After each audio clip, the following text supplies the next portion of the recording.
எல்லாருக்கும் வணக்கம் and welcome back to my channel. இப்போ கொஞ்ச நாளாகவே வந்துட்டு நான் சிக்கு கோலம் போட்டுட்ருக்கேன். ஒரு 4 to 5 டேஸாக என்னன்னே தெரில. அதில் கொஞ்சம் இன்ட்ரெஸ்ட் அதிகமாக இருக்குது.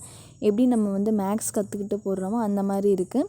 நான் இது வரைக்கும் சிக்கு கோலம்லாம் போட்டதே கிடையாது. போன வருஷம் கூட நான் நார்மல் தான் போட்டேன். இப்போ தான் வந்து சிக்கு கோலம் ட்ரை பண்ணுறேன்.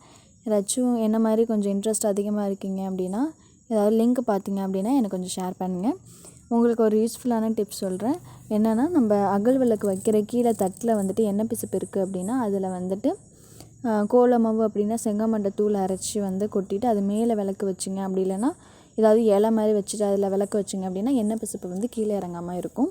இந்த மாதிரி ட்ரை பண்ணி பாருங்கள். அப்போ வந்து தட்டு கழுவுறது கொஞ்சம் நம்மளுக்கு ஈஸியாக இருக்க மாதிரி இருக்கும். அதுக்கப்புறம் சாமிக்கு பூவெல்லாம் பறித்து வச்சுட்டு ஹேர் வாஷ் பண்ணிட்டு வரலாம் அப்படின்னு சொல்லிட்டு கட்டி வச்சுட்டு வந்து குளிச்சுட்டு வந்துட்டு வைக்கலாம் அப்படின்னு சொல்லிட்டு நானும் என் தங்கச்சியும் வந்துட்டு ஹேர் பேக் போட்டோம். ஹைபிஸ்கஸோட ஹேர் பேக். இது வந்து ஷேஷலாக விற்கிது, நம்ம கடையில் வாங்கி யூஸ் பண்ணுற மாதிரி தான் இருக்குது.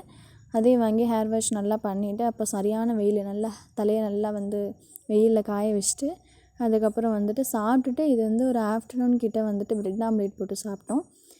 ப்ரெட் இருந்துச்சு, என்ன பண்ணலன்னு தெரில. ஸோ அதனால் வந்துட்டு ப்ரெட் அல்வா பண்ணால் கரெக்டாக வராது. அதனால் வந்து ப்ரெட் ஆம்லேட் போட்டு சுகர் போட்டது தான் போட்டு சாப்பிட்டுட்டு ஒரு ஈவினிங் போல் எப்பவும் போல் தான் டீ குடிச்சிட்டு உங்களுக்கு இந்த வீடியோ பிடிச்சிருந்தா இந்த வீடியோக்கு லைக் பண்ணிக்கோங்க. மறக்காம சேனலை சப்ஸ்கிரைப் பண்ணிக்கோங்க. உங்களுக்கு நெக்ஸ்ட் வீடியோ பார்க்குறேன். பாய்.